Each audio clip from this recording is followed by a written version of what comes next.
Hey everybody, Pat with Bird Brain Model Rails again. Today we're going to be doing a couple videos. We're doing a two-parter. In part one, we're going to be discussing static grass.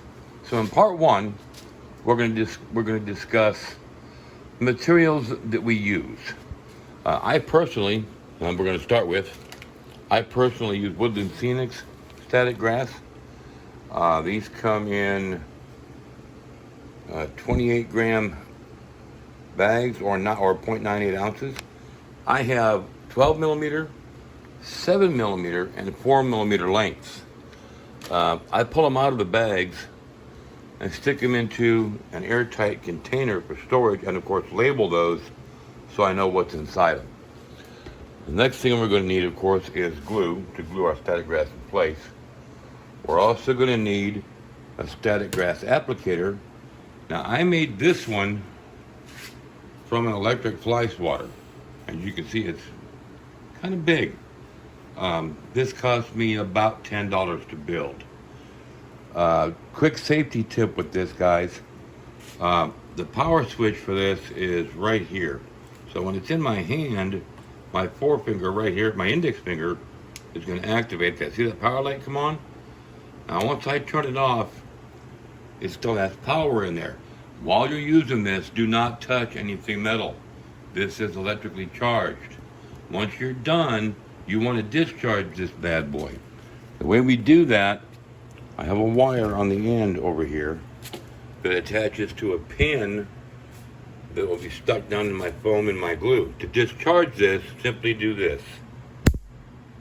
And it's now safe to touch. Works kind of like a capacitor that you would use back in the day of conventional vehicle motors with their capacitor in their distributor. I also use a shop vac that I have down here and some pantyhose. I buy 3 pair of Legs knee-high pantyhose from a Dollar General. They cost like $2.50 a box. So there's 3 pair in there.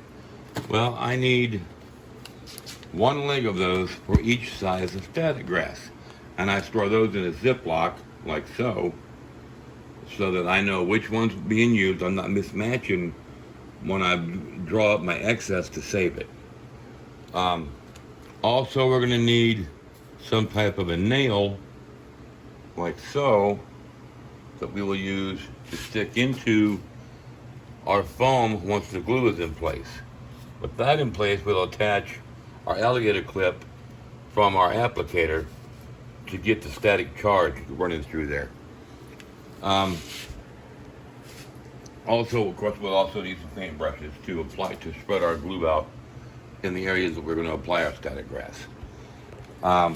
That's what I've got for this episode. In part 2, we will actually apply static grass and show how that works with the applicator that I made. Have a great day, guys. I'll be back in a little while with part 2 of this. Don't forget to hit the like and subscribe buttons. Have a great day.